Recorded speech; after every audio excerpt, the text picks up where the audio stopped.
So, as you guys already know, my name is Kevin, and this will be video number 1 on my new processing series. Today, we're going to be going over beginner to advanced Lightroom editing techniques. First off, just want to say thank you very much for purchasing this.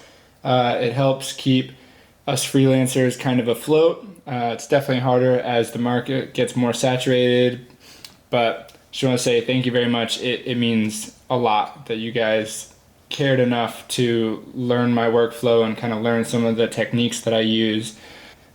So today we're going to be going over 3 images in Lightroom. One of them is actually the image on my background that you were looking at. The second one is an image I took in Mexico that is not my favorite image, but there are certain things about it that you can fix selectively in Lightroom that I really, really like. So I just want to show those techniques because they're applicable to almost every single photo.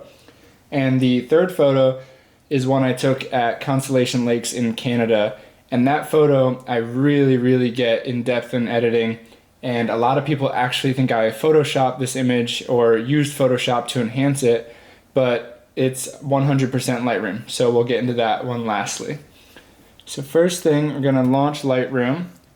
And I'm just gonna go from start to finish. Buying this tutorial already goes with the understanding that you have a basic kind of understanding to Lightroom itself, but I'm just going to go from start to finish. I already have the import, I've already processed it, obviously it's my background, but I'm going to import everything from start to finish. So up here are my tabs. These are everything you're going to have in Lightroom. The only 2 I've ever used in my career are Library and Develop. Library for importing, Develop for editing. And you can collapse this by this little triangle, leave it, put it away, whatever you want, but then if you highlight your mouse over it, it'll come back up. This one over here is going to be all your editing stuff. Once we go into the Develop tab, I always keep this one out. Down here I have collapsed, just kind of showing all the photos. And then over here is also collapsed. This one, I know a lot of people that keep it open in case they're using presets, but I actually really don't use presets. I've made a few of my own, but they're not my favorite. Just in general thing to use. I like to edit every photo because every photo is unique and different. So I kind of keep all of these tabs collapsed except for this one because we need this one all the time. But I'm gonna come over here, come import in my hard drive in processing workshops, beginner to advanced Lightroom, Panther Creek, boom. All right, here's my image. So I always have don't import suspected duplicates actually checked, but for right now, Lightroom knows this image has been here before and I want it in its own folder for organization of these tutorials. That's why it is unchecked. And then other than that, just kind of get what you want. I'm not going to import this video. Have that import. Take just a second. There it is. And there's like this stuff you can do in quick develop right here, but once I have my images imported, I come up here, bring it over to develop, and just do everything in here. And the reason I have all my stuff collapsed, I will show you. If you have everything open, which a lot of people do, your image, there's so much going on right now. There's so much crowding your screen, just your image is smaller, it's too much. So I have all this collapsed. It gives me, I can see more, I can see what I'm working with exactly, and just kind of looks like a cleaner screen. So right now, just looking at my image, I've edited this before. This is a long exposure I took in Panther Creek Falls. You can tell it's a very green image. The white balance is definitely showing a lot of the greens. A little bit of yellow sneaking in here. A little bit of light coming in here because the sun came through the trees, but over here relatively dark. What I want to do with this image is just kind of bring out some really rich, nice colors and tones, up the contrast, and make this more of like an earthy photo rather than just a super, super green photo. Like some of these greens are almost a mint green. So I really just want to bring everything out. Here's our basic tab. This is where about, I'd say, 75% of my editing comes from. Your tone curve, HSL color, about the other 25% of my editing comes from. Split toning, detail, lens corrections, transform effects, calibration. This is everything you will edit from. A lot of what you will achieve in the basic tab, you can also achieve in the tone curve, and you can get more detailed with certain tone curves. Personally, the tone curve is harder to learn, so I would recommend starting with these guys. I do use the tone curve every now and then, but I can almost always achieve what I want without it, so if I do use it, it's very minimal, opposed to some people I know who only use the tone curve. HSL color, this is where you're going to get the hue, saturation, and luminance of all your colors. This is where I'm going to be bringing out a lot of the yellows in the photo. Split toning, another one of those things I rarely use. I only use it on very limited cases, like certain sunset photos when I really want to bring out some rich colors in the highlights. Detail, I use, but only for certain photos. For this photo, I won't be using it. Number one thing as I do with every photo is right here. Remove chromatic aberrations, which you almost will never see, but what it is around high contrast areas. So let's say right here, when the dark log is against the rapids. Sometimes in your editing flow, you're going to do adjustments and you're going to start to get this like weird blue or magenta halo. What that is a chromatic aberration, and it should not be in your photos. So just always check that. Lightroom and Photoshop and Camera Raw all do a really good job of taking it out on its own. So just always check that. Even if you don't notice it, it's just something you should do in photo editing. And then after, I will do enable profile corrections.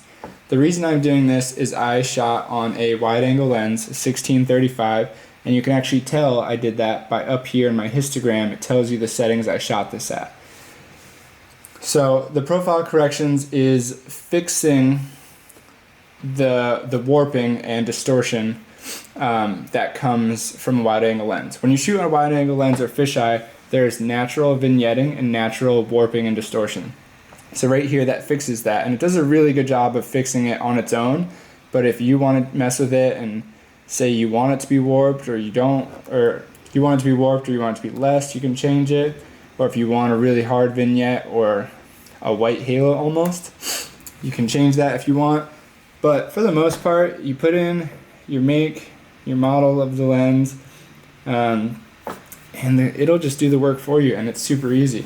So to see a before and after of everything we do, right here next to lens correction is this little thing. If we click it, it'll show us a before and after of just this tab. So right now this is the only thing we've done to this photo, so clicking this will show before, after. And it definitely looks better, and it almost gives it more depth because this is coming right out to you and this looks almost further away. And then another before and after thing is the backslash key. When you do this backslash key, it'll show you before and after of everything, the entire photo. But when you do this, it'll just show you the before and after of what you're editing in that tab. So now that we have that fixed, I'm going to go in, I'm going to check my white balance first. I think this photo could use some more warmth and it'll help bring out those yellows later. So just give that just a little bit. And then the tint, I don't think I'm going to change, but I'm going to mess with it just to see. See, that's way too green and way too magenta. I think where it was perfect.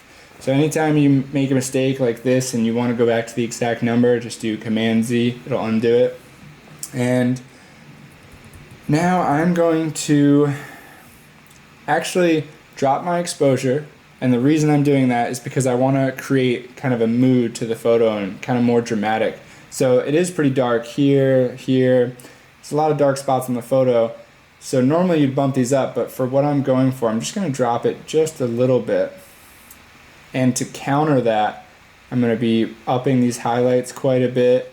But then as you can see, I was borderline clipping these in camera. So I need to drop the highlights to counter that. Let's say right quite a bit. Actually, I'm just going to drop those all the way and bring these whites down just a little bit more. Those are a lot. And also to bring up some of those dark areas, I'm going to bump up my shadows quite a bit as well. Check my before and after. Awesome. And looking at the photo, as I did those, it looks a little bit too green in the tint. So I'm going to up this to 30, just a little bit. And blacks, I'll bring down just a touch. Get some nice rich blacks in there. So before and after, we've done quite a bit, but definitely need to work on the color. We've brought out a lot of the nice shadows and kind of fixed the exposure, some of these highlights to show through more of all these rapids, but I still don't like the color. So I'm going to just bump the overall vibrance a little bit. And the difference between the vibrance and the saturation is the vibrance targets the less saturated colors, meaning you can bring this up quite a bit without it looking too crazy. Whereas the saturation saturates every single pixel in your photo. So it's going to look really crazy. So I actually never touch this saturation. I only touch vibrance because of that. Because you can just get away with it better. It looks more natural, and just the saturation just doesn't look good. So tone curve, I don't really think I need it, but for purposes of showing you how I use the tone curve when I do use it, I always follow an S curve. So I will show you that. And if I use the tone curve, this is all I'll ever do. So what this is right here is this is your pure blacks. These are your mid blacks, your mid tones, your upper mid tones, and then your lights. So whatever you affect will be affecting those. So up here, I'm going to bring up the true blacks. So these really, really dark areas will just get bumped just a touch. But then the mid-tone blacks bring down just a touch. And then the light mid-tones, I'm going to bring those up a little bit. I'm going to drop the pure whites just a touch for some of those areas that are close to clipping. I'll bring this down one more. So I really want all this detail to still stay. So right here, it doesn't look like an S, but it follows just the slightest S curve. And that's all I'll ever do in the tone curve. And here is where a lot of what I do comes into play, the HSL tab. So the hue affects the hue of the color you'll be using. So if I take the green slider and go left, I'm going to be making it very yellow. Everything looks dead. And if I bring it to the right, it's going to be really, really green, really unnatural. So I'm going to undo that. But the hue changes what the color is looking like. So the yellows can go more red or more green, make everything green.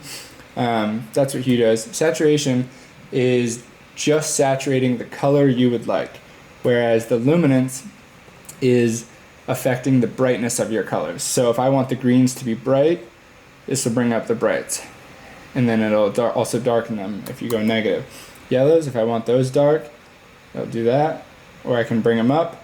And I actually really like when they're up in this because it really showcases that little bit of sunlight coming through, where if you do this, it just looks weird, and you can tell there's something going on here that is off. So do be careful when you're playing with the luminance of things, because in certain areas it can make a photo look kind of really bad.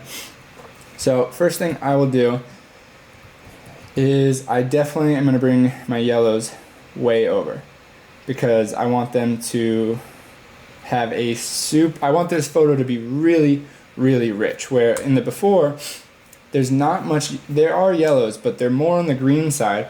But the way I was viewing the scene was just, there was waterfalls everywhere, there was lush green everywhere, there was just everything about this scene was not screaming what I'm seeing right now. It was more of a rich, just everything going on. So I want to really accentuate that. But when I do the yellows, because all of this entire scene is so green and so yellow, and those are overlapping colors, when I affect the yellow slider, it's actually going to be affecting some of the greens as well. So I don't want all my greens to be dead like that, so I'm going to actually bring the greens up. And before I do that, one cool tool you can do, this guy right here, if you click this, and you can see your mouse changes, and let's say right here, this green, I want to bring the hue of this spot up.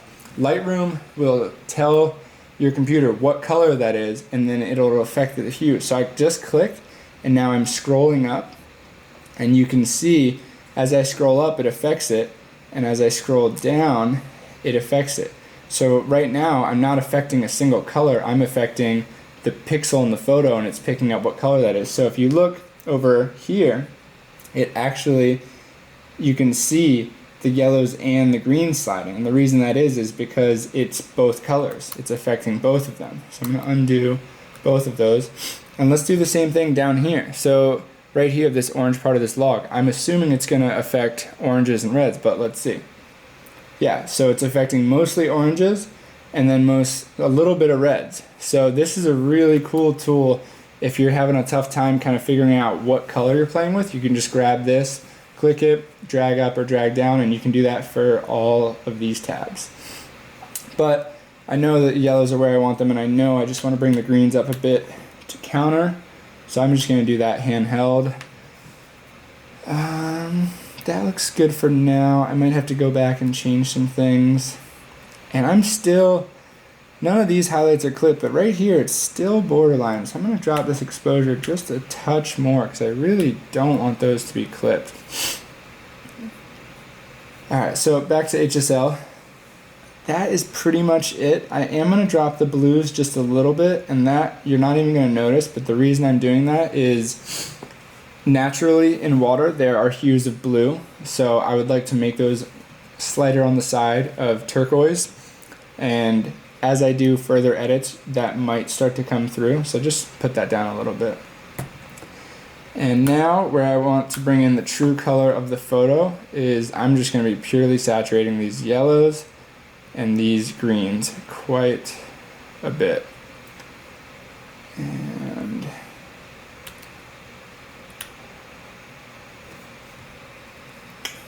till I find a spot that I think I'm happy with.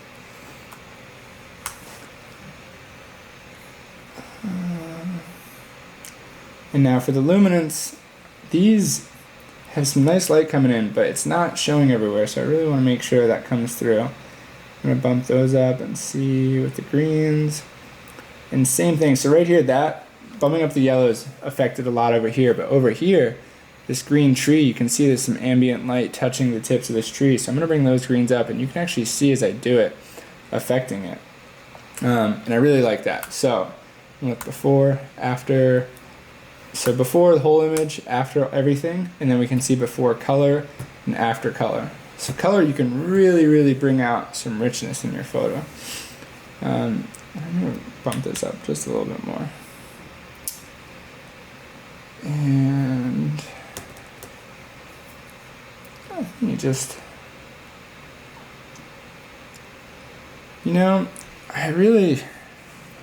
and sometimes you have to be careful with this. When you drop your highlights, sometimes it gives your highlights a really weird faded, I don't know what the word is, but just weird faded look, as you can tell right here. Where here, it's like, wow, these waterfalls are just flowing like there's no tomorrow.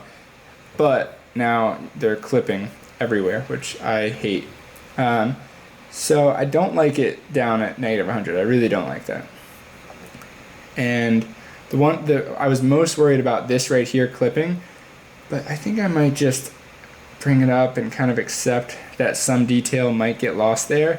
But for the sake of the photo, I really like the waterfall shining, and that's where, that's what this photo is.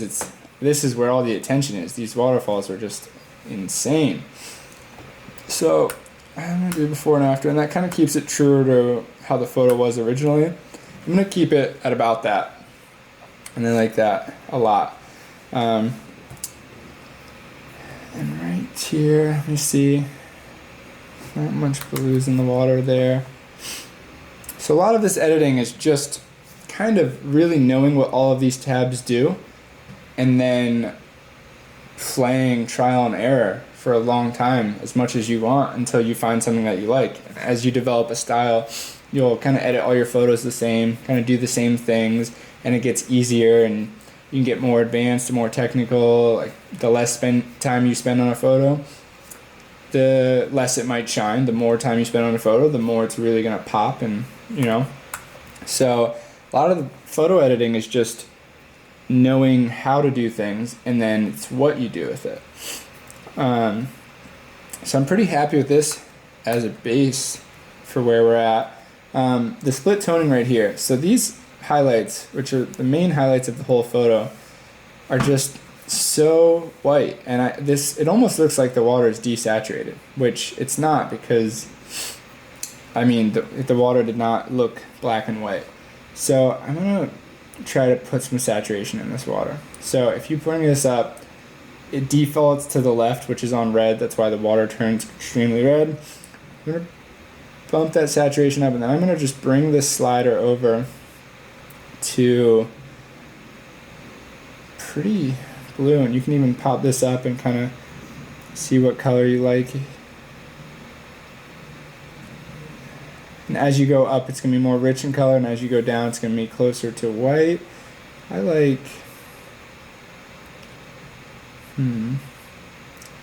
I think I like right there. Kind of like a turquoise blue, but really add some color. But the saturation is definitely too high. So, let's bring that 24. So I'll show you before, after. And that really did a lot. I mean, before, it really does look like this photo is black and white. And there's almost like some magentas in the water if you look closely. So I just really wasn't liking that. And this is more what it looked like. Some really strong blues coming through on that water. And that helps big time, definitely. To be honest, down here, the detail, this noise reduction and sharpening, I only really use for photos like star photos or portraits. I already did lens corrections. And down here, transform, effects, calibration, I don't really use ever. It's like they're good for certain things, but I'm just not the biggest fan of them. Sorry, I gotta drop these blues a little bit. They're too strong. That's better. But yeah, so I just really don't use this stuff much. Like transform, I guess if you have a photo that's off axis or something, you can kind of do some cool stuff in there, but really not necessary for traditional photo editing. Vignette, this I actually might use for this case, but I normally don't. So I will never use a white vignette on anything because it just looks horrible. However, for this image, as we said, this is what I took the photo for. This is what the viewer is seeing. It's just popping out at them, where all these trees are cool and there's some nice colors and some nice highlights coming through, but this waterfall is the subject of this photo. So to really highlight that, if I actually bring in a slight black vignette, it's going to darken this like an oval around this photo. And I don't normally like doing it, especially in Lightroom. If I ever do, it's kind of manual in Photoshop. However, I really want this to shine through, and that definitely helps. So you can see before, after. Yeah, that definitely helps. So now looking at this photo, it's a little bit strong blues from the split toning. So I'm gonna up the temperature just a touch right there. And I'm pretty happy with this photo. I might do 1-2 stops of clarity. So also what I just did was I put my mouse over the clarity and I clicked up and down arrow, and that will affect your editing in increments. But as of now, I'm very happy with this photo. So before, after, and we can actually look at the background on my computer, and this is pretty similar. There's actually some water spots here I never cleaned up, but it's pretty similar. This one looks a bit more saturated and heavy on that, so if you wanted, you could just bring that up, or if you don't want to saturate everything, which I don't think I do, just bring up these yellows and maybe even some more greens. So before, after, and I mean this photo on my background I probably edited 3 months ago, and still editing kind of the same style, and this is today, so it's very, very similar. I actually didn't look at my old photo, but I bet you if I did, it looks probably exactly like this.